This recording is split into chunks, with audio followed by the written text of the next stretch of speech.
Quem é você? Eu sou Eduardo Guide Manuel, curitibano 2 vezes, 74 anos, formado em engenharia de eletrônica pelo ITA e principalmente hoje eu sou avô. Essa talvez seja a minha característica, o meu prêmio maior. Mas vamos lá, porque eu sou curitibano 2 vezes, vou tentar explicar por quê. Quando eu fui gerado, meus pais moravam em São Paulo, isso foi durante a guerra, e meu avô materno, Miguel Isaacson, ele era um médico famoso aqui em Curitiba. E aí eu vim nascer aqui na maternidade Vitor do Amaral, e foi um bate-volta, porque com 17 dias de idade eu peguei meu primeiro avião e voltei para São Paulo, e fiquei lá até 1946, aí fui para o Rio de Janeiro, e nesse período aconteceram algumas coisas importantes que ajudam a dizer por que essas coisas todas, e muita sorte que eu tive na minha vida, essas coisas que aconteceram. Vamos lá. Durante a guerra não tinha muita coisa o que fazer, a gente morava em Santo André, não era nem em São Paulo. Meu pai trabalhava numa empresa de pneus, de borracha, a Goodyear, e lá era todo mundo, tirando ele, todos os outros executivos da empresa eram americanos. Então eu tive a felicidade de poder aprender uma segunda língua sem necessidade de ir para a escola, porque todo mundo falava inglês. E do lado da minha avó materna, francês, ela francesa, meu avô também. Então isso me ajudou, desde pequenininho, poder navegar por várias linguagens. Aí quando eu fui para o Rio, meu pai arranjou um emprego lá, bom, foi trabalhar lá, fomos todos.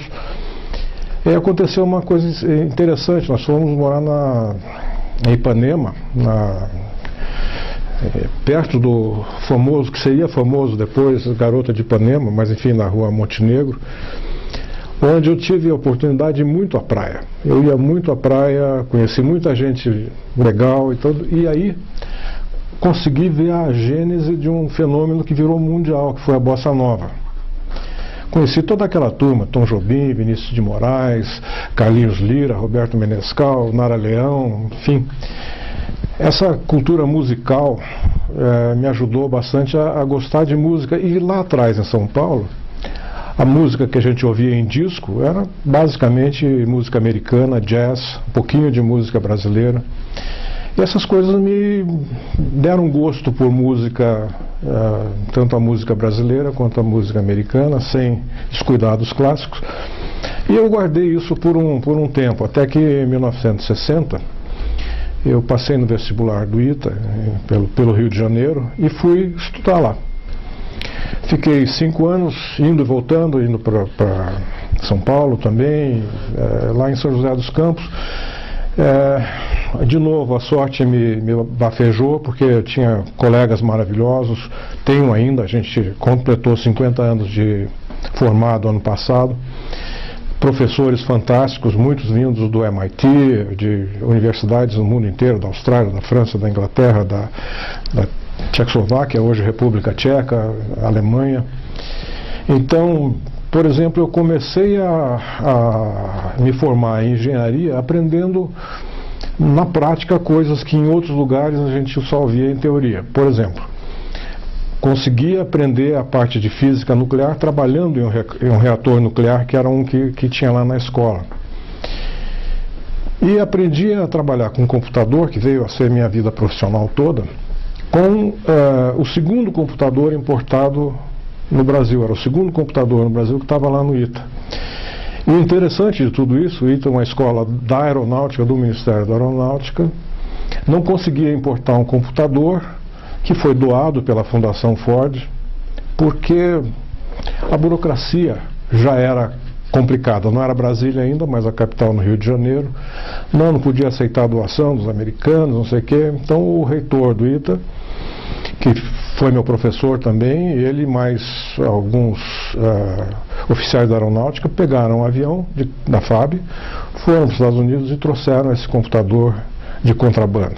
Então a história da informática pode ser, um componente é esse. O segundo computador do Brasil foi instalado no ITA, eu aprendi a trabalhar lá com professores muito bons, mas era um computador contrabandeado. E era uma coisa do outro mundo, para poucos iniciados. Depois disso, eu tive também a chance de fazer algumas viagens de estudo, de trabalho, ainda no ITA, estágios pelo mundo, principalmente na Europa, mas aqui também na América Latina, e aprendendo um pouquinho a realidade dos outros países, aprendendo a tecnologia, vendo nascer a indústria aeronáutica. Naquela época já se pensava, tinha os malucos que se formaram antes de mim, que resolveram fazer avião no Brasil. E daí nasceu a Embraer. Eu pude acompanhar o nascimento da Embraer. Depois até tive a oportunidade de ser fornecedor da Embraer, uma empresa que dá orgulho a todos nós, mas que surgiu de um sonho de estudantes e professores dentro do ITA e do Centro Tecnológico de Aeronáutica. Aí eu me formei. O ano que eu me formei foi 1964, o ano que o país rachou. E nesse ano, complicado, não teve nem festa de formatura, porque cancelaram a formatura, porque estava aquela briga de prender gente, soltar gente, quem era comunista, quem não era.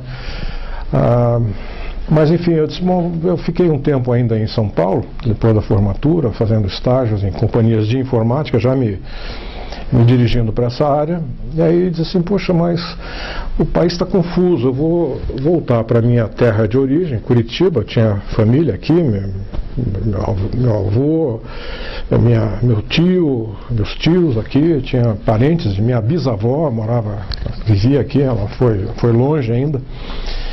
Então eu vim para cá, formado numa escola de prestígio, com esse diploma que valia bastante. Fui trabalhar com meu tio, Percy Jackson, na empresa Britânia, ainda não se chamava Britânia, era Metalúrgica Eletrodínamo, e fui lá trabalhar na parte industrial. Construímos alguns produtos novos, como os ventiladores e tudo, e uma série de produtos que deram um novo patamar para a Britânia.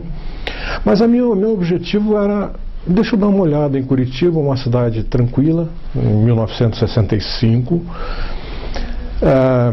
aproveitar um pouquinho a minha vida de solteiro aqui e perceber como é que era a atividade, não criar muito estresse, e depois talvez ir para o exterior, ou voltar para São Paulo, quem sabe para o Rio de Janeiro. Aí eu fui morar na casa do meu tio, Percy, com a esposa dele, minha tia Aimee, muito querida. E aí eu estava lá, vida muito boa, muito bem tratado, trabalhando bastante. Daí um belo dia, minha prima Leila ia fazer 15 anos, ia fazer a festa, foi feita uma festa lá na casa dela. E minha tia, não sei se porque ela achava que eu estava encalhado, ou talvez porque ela achasse que eu estava incomodando demais, eu sempre brincava com ela isso, mas aí ela resolveu convidar, assim, olha, eu tenho uma colega minha da cultura inglesa que eu acho que você vai gostar muito dela. Eu disse, tudo bem, eu confio no teu bom gosto e tal, e sem nenhum compromisso, mas aí chegou a tal da festa e eu conheci a Lígia. E a Lígia mudou meus planos em relação a ir para o mundo. Eu fiquei aqui, começamos a namorar no dia da festa, depois ela foi para o Rio, eu fui atrás, ou vice-versa, há controvérsias em relação a isso, mas ela foi fazer um curso lá. Quando ela voltou, tinha mais uma festa, mais um baile, e aí nós decidimos, nós precisamos casar. Aí no ano seguinte ficamos noivos, em 67 casamos. E aí a vida profissional centrou aqui em Curitiba, com convivência com a sociedade, os parentes, amigos. Construímos aqui todo um relacionamento bastante bom. E esse ano, 2015, já fizemos 50 anos que nós começamos a namorar. E 2017 nós faremos bodas de ouro. Então, sorte, mais uma sorte, é poder ter vindo para Curitiba numa ocasião tumultuada e conhecer a Lígia, razão da minha vida. E com ela, nós tivemos 4 filhos, 3 meninos e uma menina. Um que formou em engenharia, Luiz Eduardo, e agora é advogado. O Paulo Roberto, que é administrador de empresas, trabalha comigo na empresa. O Carlos Alberto, que é formado em marketing, propaganda e marketing, trabalhou já em várias empresas multinacionais. E a minha filha, caçula, Lígia Maria, que é médica pediatra e casada com um pediatra também. Dos meus filhos, a minha filha ainda não, mas dos meus filhos eu ganhei 6 netos. Esses 6 netos, 2 nascidos no século passado, o Bruno de 23, a Bianca de 21, depois esses do Paulo, depois vieram a Beatriz, primeiro do Carlos Alberto, já nesse milênio, 2005. Depois veio o Diego, do segundo casamento do Paulo, o meu xará, Eduardo Guilherme Manuel Neto, do Carlos ainda, e agora, ultimamente, mais recente, o Luiz Eduardo Moreira de Manuel, 3 anos, do Luiz Eduardo, meu filho mais velho. Nesse período todo, eu passei 3 anos trabalhando no lado profissional, 3 anos trabalhando na Britânia Eletrodomésticos, mas depois eu decidi, não, acho que está na hora de eu voltar à minha origem, da razão de ser da minha formação profissional em eletrônica e principalmente na parte de computação. Então eu aceitei um convite para trabalhar na Celepar como gerente técnico. Depois de ser diretor industrial da Britânia, fui ser gerente técnico, posteriormente diretor técnico da Celepar, onde a empresa estava começando naquela época. Não tinham muitos computadores aqui no Paraná, em Curitiba, tinha um da Celepar, tinha um outro que estava começando no Banco Bamerinos. Então nós fizemos uma série de soluções, não só para o governo do estado, mas também, como pouca difusão do computador tinha, nós acabamos fazendo algumas soluções também para empresas, como é o caso da Olsen, da Imobiliária Galvão, enfim, outras empresas locais. O próprio Bamerinos também fizemos algumas coisas, mas ainda não era por aí. O desafio foi muito bom, foi uma época muito recompensadora para mim, tanto pessoal quanto profissionalmente. Mas a minha ideia era empreender, como empreender nesse mundo que ainda era pequeno, né? Então, depois de um certo tempo, apareceu uma oportunidade através da IBM, que fornecia equipamentos não só para a Celepar, para a maioria dos grandes usuários. Aliás, não existiam pequenos usuários, não existia microcomputador, não existia celular, nada disso, né? Então, apareceu a oportunidade de fazer uma locação de um equipamento não tão grande quanto que existia na Celepar ou no Bamerinos, mas para começar a prestar serviços.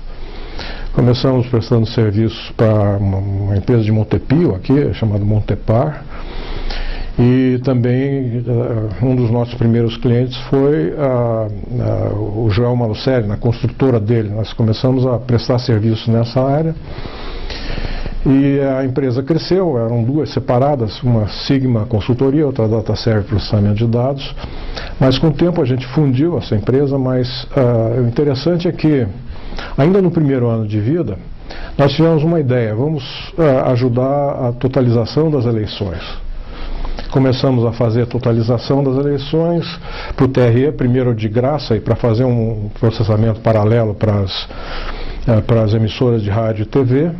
Foi um sucesso, tanto que a partir das eleições de 78 em diante, nós fomos contratados sucessivamente, não só pelo TRE aqui, como também por outros tribunais regionais, para fazer a totalização das eleições até 1992 ou 94, não me lembro bem. Mas em 1977, quando a gente tinha 1 ano de vida empresarial, numa festa junina, junto com um primo da Lígia, que ele disse assim: olha, você nunca pensou em fazer computadores? Eu falei: não, acho que não é o caso, mas naquele ano o governo brasileiro tinha decidido fechar o mercado, então tinha que fabricar computadores localmente. Era essa uma concorrência que estava acontecendo. Então eu fui conversar com um francês que estava representando uma empresa chamada Logabax, que estava buscando parceiros para competir nessa licitação para ter a licença de fabricar computadores no Brasil. Nossa empresa era pequena, não tinha muita capacidade financeira, inclusive, mas aí nós nos associamos junto com a Inepar, o grupo Inepar, do Atilano, e também com o grupo Sharp, do Matias Maclini, em São Paulo. Daí surgiu a CID Informática, a CID de Sharp e de Inepar, de DataServe. Entramos na concorrência, ganhamos o primeiro lugar lá e fizemos uma parceria com essa empresa francesa e começamos a vender computadores no Brasil. Isso no final de 77, no começo de 78, a gente começou a vender computadores, não só vender, mas criamos uma fábrica na cidade industrial de Curitiba, fabricando mini computadores, depois equipamentos de automação bancária e também, mais para frente um pouquinho, microcomputadores. Mas dessa época foi ótimo, porque também ajudou a abrir novas fronteiras, desenvolver novas tecnologias, inclusive muita coisa que a gente achava que tinha comprado não tinha, a gente acabou tendo que desenvolver aqui, como linguagens de programação, compiladores, etc. Tudo para adaptar a realidade brasileira aos periféricos que eram fabricados aqui no Brasil e também os aplicativos necessários para isso. A CID cresceu rapidamente e no final de 2 anos ela estava faturando 100 milhões de dólares, o que para aquela época era bastante dinheiro. Ficava entre as 200, 300 maiores empresas do país. É verdade que a gente dava para ganhar algum dinheiro em cima disso, mas o que se vendia era muito caro e tinha um preço a se pagar pelo fechamento do mercado. A gente não podia trazer tecnologias novas, o mercado era fechado ao Brasil, não podia também exportar, porque não tinha como. Mas a experiência da negociação de grandes projetos foi bastante interessante, assim como também uma vida para o mundo, voltar para o mundo, para tentar não ficar isolado nessa época, que o Brasil se fechou, privilegiando a produção local e tudo. Aí foi interessante poder começar a participar de fóruns mundiais, discutindo evolução da tecnologia, apresentando soluções. Aí comecei a falar um pouquinho em eventos e tudo, mas mais importante que tudo é que o Brasil não ia poder crescer nessa área se não fosse através da união de esforços. Então o que nós fizemos? Vamos tentar buscar os poucos gatos pingados que tinham aí e reunir em grupos organizados uma sociedade de usuários de computadores. Era a primeira coisa, antes de ter a própria indústria nacional, que foi a Sucesso. Depois disso nós criamos a CESPRO, a Associação das Empresas de Processamento de Dados, que hoje a CESPRO é uma federação nacional. Nós criamos aqui Santa Catarina e também eu fui presidente da CESPRO Nacional, daqui de Santa Catarina também. E aí esse gosto pela vida associativa me levou a participar de associação comercial, onde eu fui presidente, fui vice-presidente da saudosa e querida Maria Cristina Vieira, e depois tive a honra e o privilégio de sucedê-la como presidente da Associação Comercial em 1994, que foi um ano também muito rico, foi o ano do Plano Real, onde a gente pôde ajudar o Brasil a crescer, a encontrar sua identidade. Foi onde pudemos até criar novos serviços aqui para a Associação Comercial. Mas ainda tinha que fazer mais, e esse mais era buscar outros níveis para tentar criar um centro de excelência aqui na área de tecnologia, à medida que os computadores estavam se disseminando na década de 80 e década de 90. Daí surgiram, além das associações de classe, iniciativas como a União em torno da criação do Parque de Software de Curitiba, que existe até hoje, tem empresas boas sediadas lá, e também do CITES, o Centro Internacional de Tecnologia de Software. Isso me levou a comunidade aqui a uma parceria intensa com empresas e profissionais do exterior, com universidades também, e especialmente com a cidade de Austin, no Texas, que estava também começando a crescer e emergir como um centro de excelência na área de tecnologia.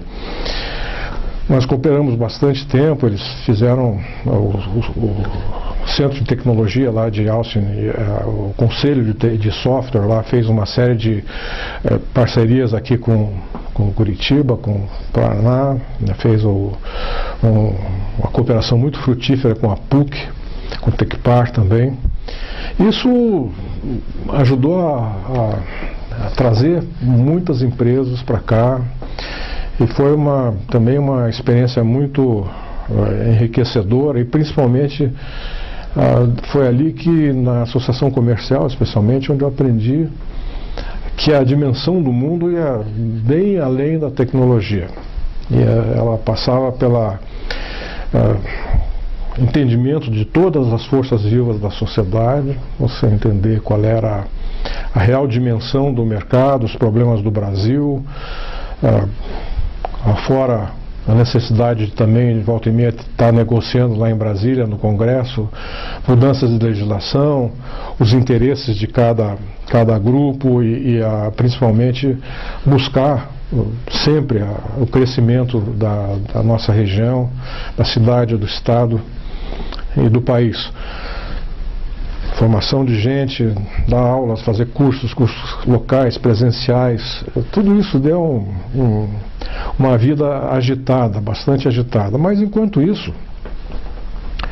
a cidade, a vida profissional continuava indo, a vida pessoal, familiar, ótima, a vida social, muito boa. Mas eu quero voltar agora a uma referência interessante que, por uma série de coincidências, acabou deixando uma marca aqui em Curitiba.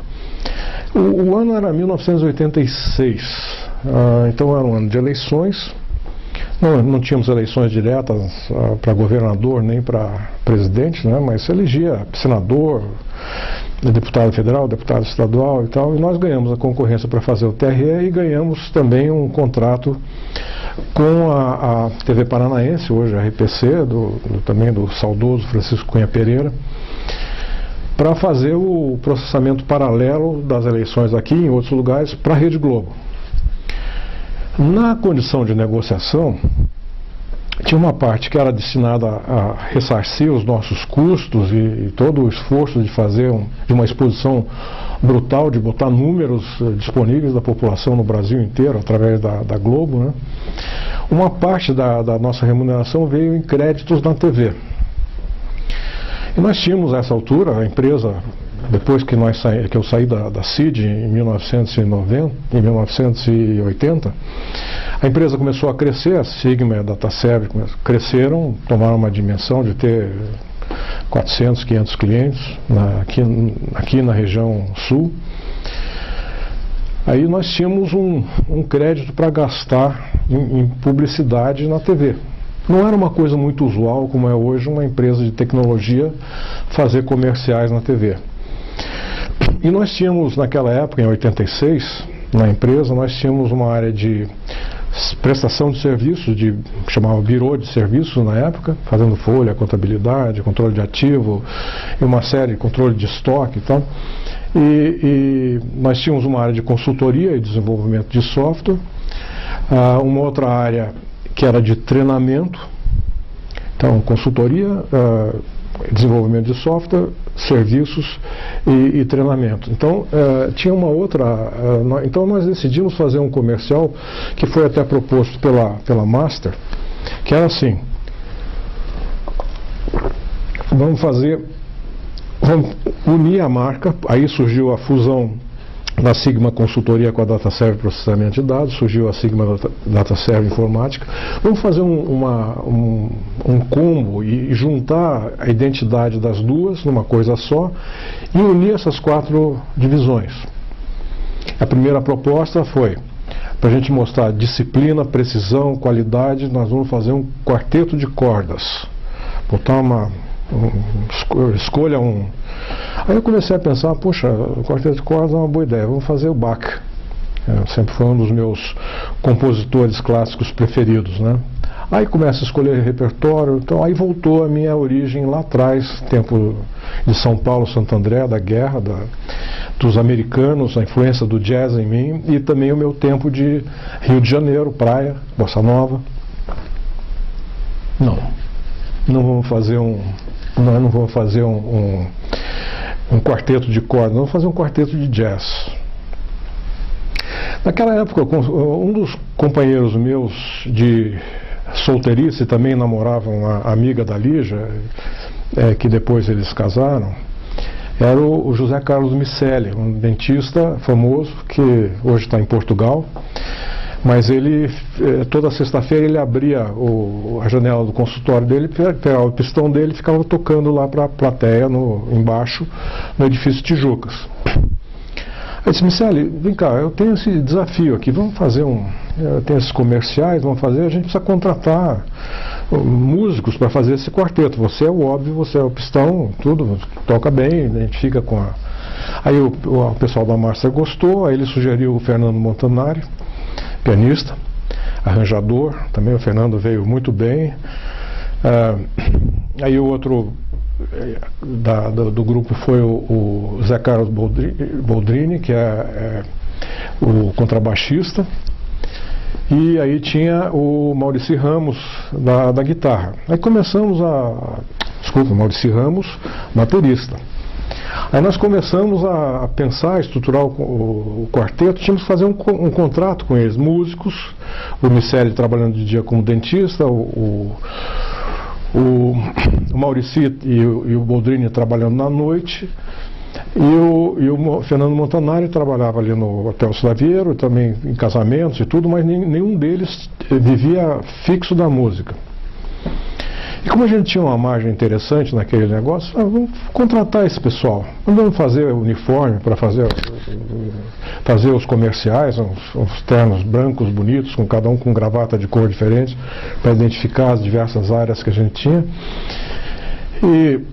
Mas aí num determinado momento ele disse assim, mas tem esse cara que toca guitarra aqui, que ele é muito bom, é o Ramires Scarante.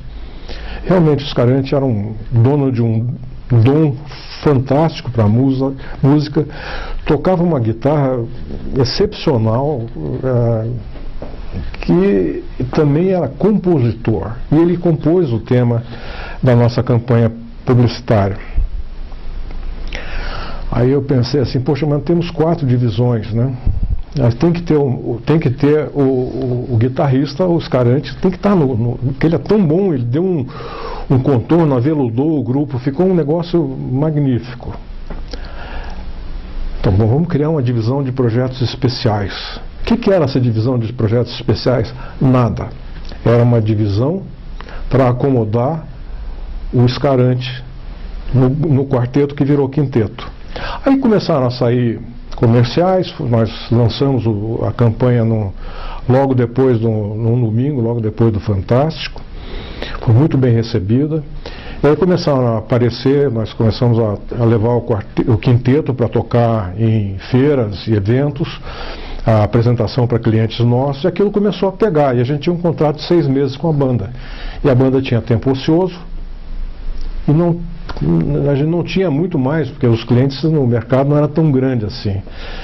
Então, vamos começar a tocar para os amigos. Aí nós falamos com o dono de um boteco ali na Saldanha Marinha, chamado Old Friends, o Toninho. Disse, Toninho, vamos fazer assim, você abre sábado, a gente vai lá, a receita do consumo é toda tua, e a gente leva os músicos, o cachê é por nossa conta. Vamos fazer, a gente convida os amigos, você convida os teus. Começou aquele boca a boca, né, a divulgação rápida, porque a gente começou a fazer jam session sábado à tarde lá. E aí surgiu um negócio que virou marca da cidade também, por acaso, foi o Blue Note Jazz Club. Blue Note fundado também, tinha pessoas, o Jorge Natividade, o Caetano Rodrigues e muitos outros, nem me permito nomear todos eles, porque eu vou correr o risco de esquecer, mas lá pelas tantas, isso foi em 87, em 88 nós tínhamos 240 músicos no nosso cadastro que iam lá tocar ocasionalmente nas nossas jam sessions e 1.000 e poucos sócios que pagavam um valor simbólico lá, mas a gente foi em outros lugares, a gente esteve em várias outras, no Teatro do Paiol, no ex-Clube 505, que hoje é o Business Club, ali na Manuel Ribas, em vários outros lugares da cidade. Fizemos uma festa no Clube Curitibano, que nós trouxemos duas bandas de São Paulo, uma Traditional Jazz Band, outra o Swiss Band College, que nós fomos recebê-los no aeroporto e viemos tocando música tradicional, do jazz tradicional de New Orleans até a cidade. E fizemos uma festa no Curitibano que teve 2.600 pessoas. Foi o recorde de público do Curitibano. Nós ocupamos todos os salões do Curitibano. Os músicos iam de um lugar para o outro, de outro para a festa começou às 8, 9 horas da noite e terminou às 6 da manhã no dia seguinte. Mas depois disso, a coisa não é que morreu, mas ela foi tendo cada vez eventos, encontros mais esporádicos, mas ela gerou um acervo muito bom, que até eu estou buscando resgatar agora, de músicas boas, músicos excepcionais que passaram por aqui, o Zimbo Trio, músicos de quilate internacional, como o Paquito de Rivera e outros. Isso de alguma maneira pegou e volta e meia a pessoa, como é que está o Blue Note, como é que está? A gente tenta pegar um caminho para engrenar de novo, mas agora não precisa mais. O Blue Note já deixou a sua marca e hoje existe um mercado interessante, não é um mercado maravilhoso, mas um mercado permanente para músicos de jazz e de música brasileira que estão tocando por aí pela noite e pelo dia também, alguns se sobressaindo. Isso é um motivo de muita satisfação, é um marco que eu tenho na minha vida, né? Mas depois disso eu participei. Eu continuo na vida ativa, não tão ativa quanto eu era antes, mas ainda preciso usar terno e gravata de vez em quando, viagens e tudo, mas muito mais na parte estratégica agora e desenvolvimento de novos produtos. Mas o interessante é o seguinte,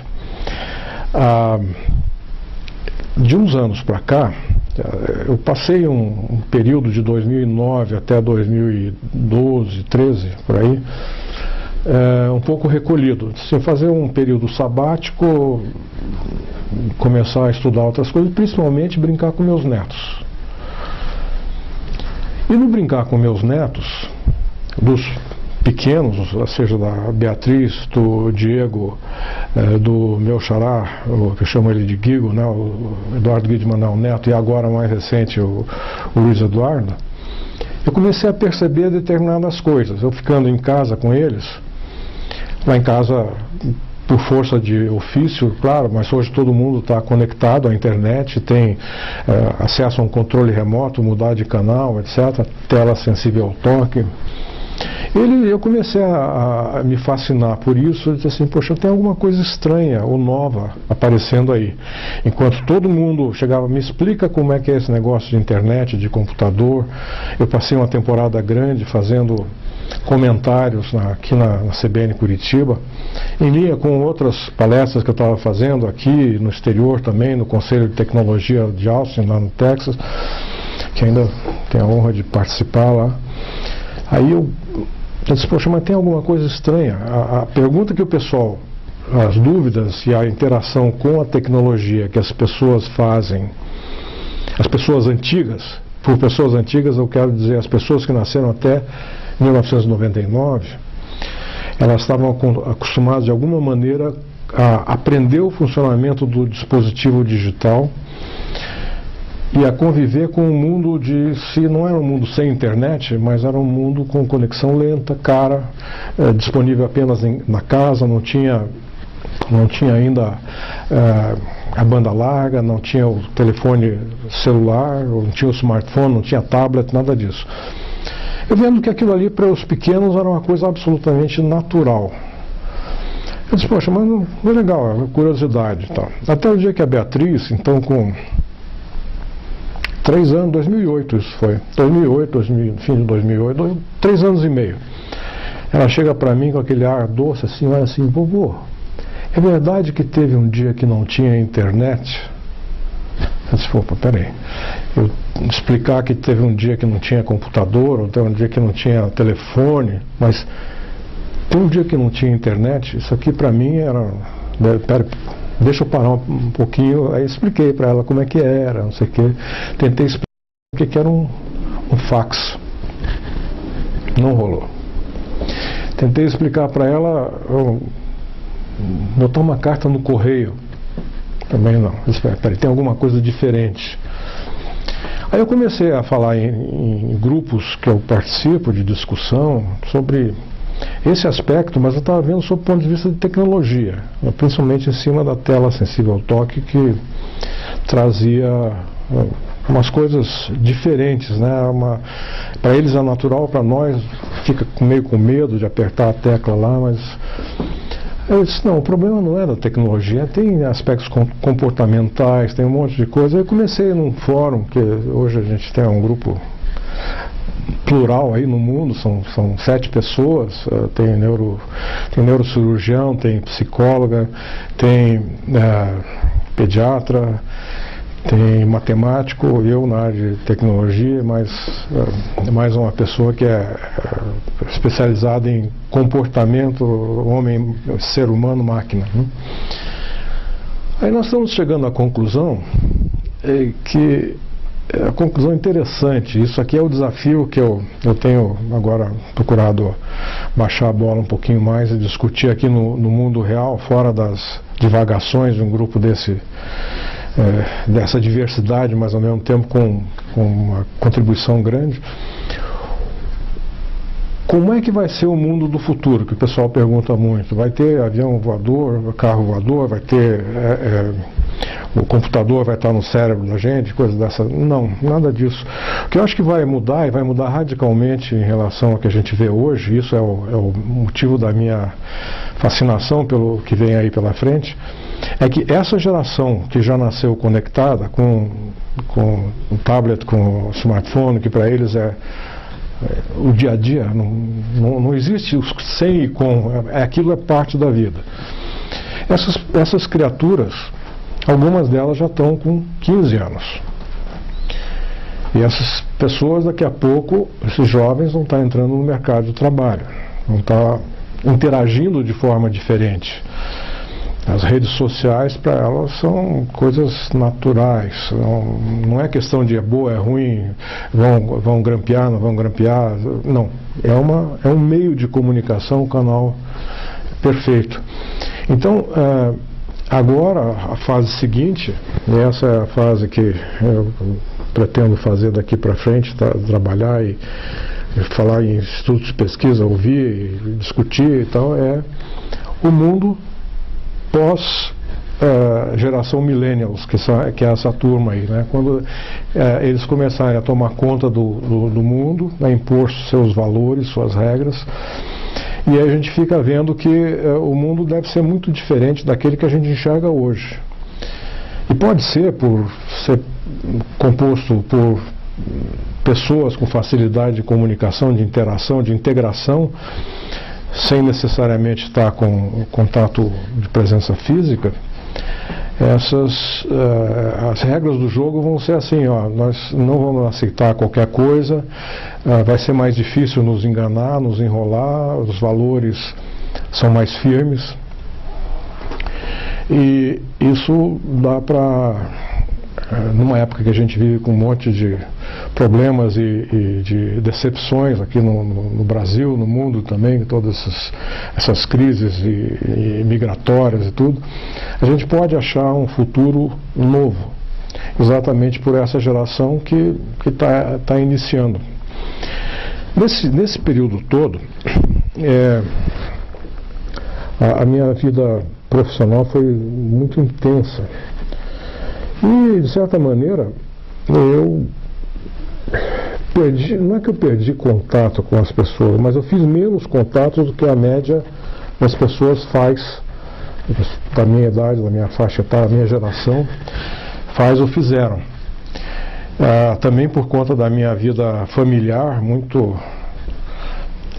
4 filhos para cuidar, mais os sobrinhos, etc. Mas muita viagem, muitas incursões mundo afora aí. Mas eu pude perceber o seguinte: Curitiba me recebeu não como tradicionalmente se dizia, que existia uma reação ao curitibano, ao estrangeiro, ao forasteiro. Embora nascido aqui, de família da minha mãe toda daqui, tanto do lado paterno quanto paterno, nem tanto, mas materno, todo daqui, né? Eu achava que podia ser um pouco mais difícil, até porque eu cheguei aqui, embora tenha passado 5 anos em São José dos Campos, mas ainda com sotaque carioca, né? Então, de vez em quando tirava um sarrinho de mim e tal, mas Curitiba me recebeu muito bem, me integrou na sociedade. Me deu muitas oportunidades, me deu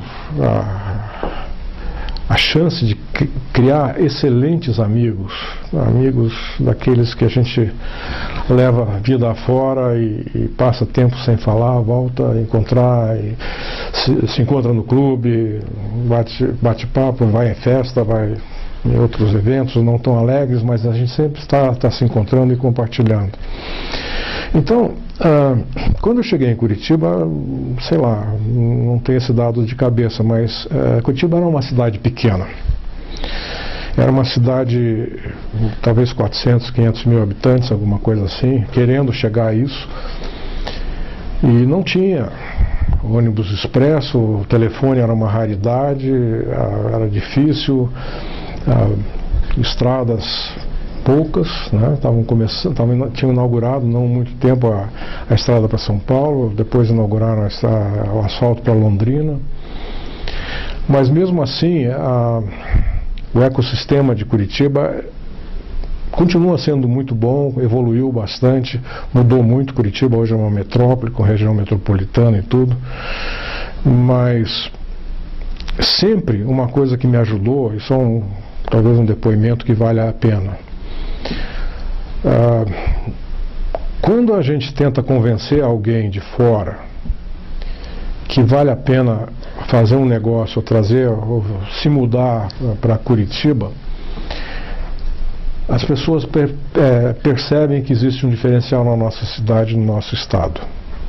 Significa que nós conseguimos, nós todos, paranaenses, nascidos ou por adoção ou por retorno, que é o meu caso, pudemos construir um belo de um estado, uma bela de uma cidade, com problemas, com dificuldades, né? Mas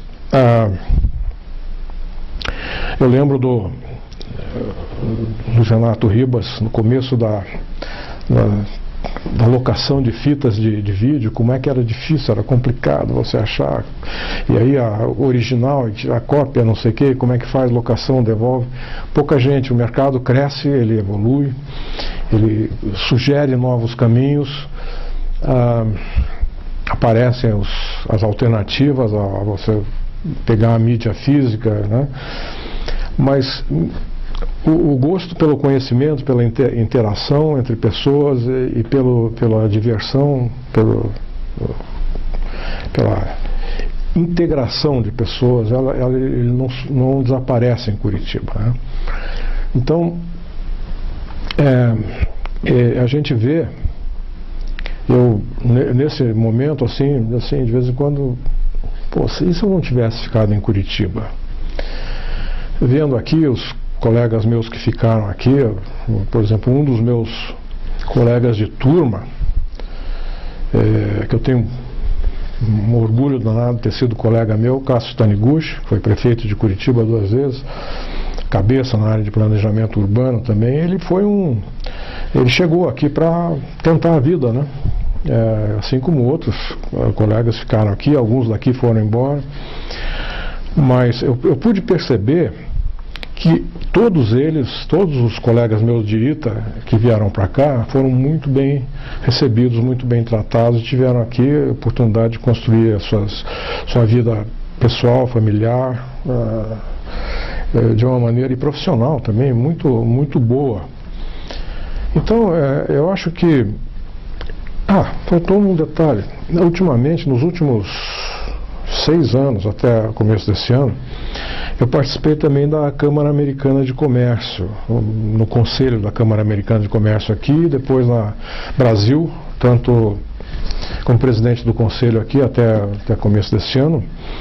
Eu tive a oportunidade de conviver com as maiores empresas do PIB nacional e mundial, e isso foi interessante, e também na oportunidade de atração de investimentos para cá. O melhor argumento para falar de Curitiba ou do Paraná era trazê-los para cá. Olha, veja isso aqui, veja as alternativas. Às vezes nem tão agradável assim, porque às vezes a receptividade ambiental para determinados tipos de investimento, de empreendimento não iam bem, mas no modo geral, ao longo desses últimos 50 anos que eu estou aqui em Curitiba, eu noto que sempre o clima foi apropriado, adequado para que as pessoas e as empresas para cá venham. Eu vejo também que existem muitos pioneiros, pessoas que ou são daqui já, originalmente daqui, ou vieram para cá há muito tempo, e que não trocam Curitiba por nada, né? E também tem um papel importante na vida da nossa cidade, do nosso estado, da nossa sociedade. Eu acho que, finalmente, talvez, eu pudesse fazer um agradecimento. Eu queria fazer um agradecimento a todos os meus amigos, parentes, companheiros, colegas de trabalho, de profissão. Por esse tempo todo, eu ainda não parei de aprender na vida, não parei de aprender sobre o ambiente que eu vivo, sobre Curitiba, sobre o Paraná. Eu fico cada vez mais